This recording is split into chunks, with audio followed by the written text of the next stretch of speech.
Saudara-saudari yang terkasih, kadang orang tak sadar berkata bahwa dulu saya melakukan banyak kebaikan, saya begini dan begitu, saya berjasa. Lalu orang lain menyahut, kalau dulu begitu, sekarang bagaimana? Apakah tetap hidup baik seperti dulu, atau bahkan lebih baik, atau malah sebaliknya? Membanggakan masa lalu kita yang baik dan bahkan kudus itu patut dihargai.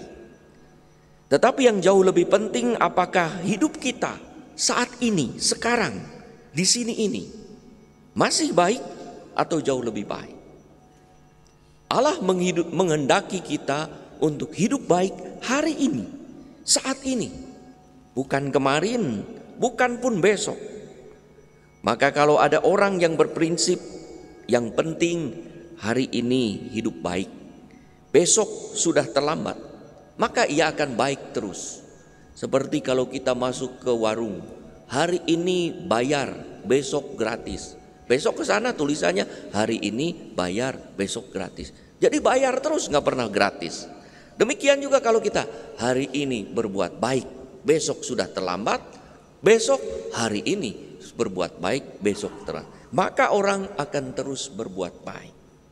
Itulah yang ditekankan dalam bacaan pertama, bahwa orang itu hidup baik di hadapan Tuhan Allah hari ini.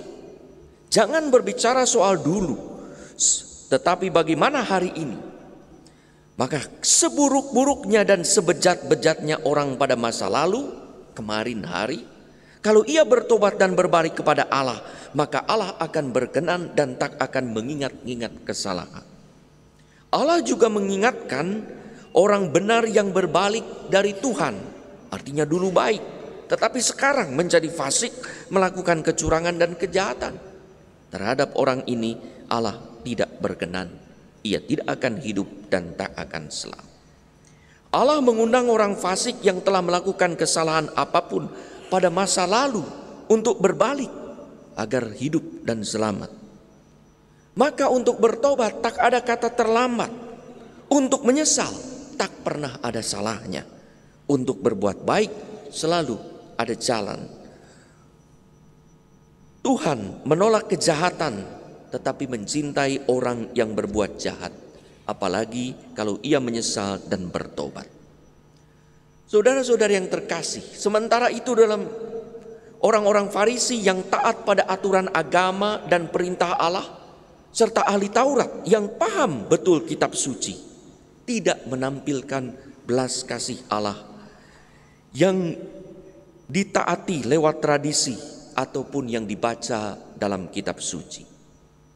Saat ada orang bersalah, bukan diberi jalan untuk menyesal dan diberi kesempatan bertobat, malah dipojokkan dan disingkirkan oleh orang Farisi dan ahli Taurat dari rumah ibadat dengan memberi cap kepada para pendosa, pemungut cukai, pelacur, dan lain sebagainya, yang tidak boleh ambil bagian dalam liturgi.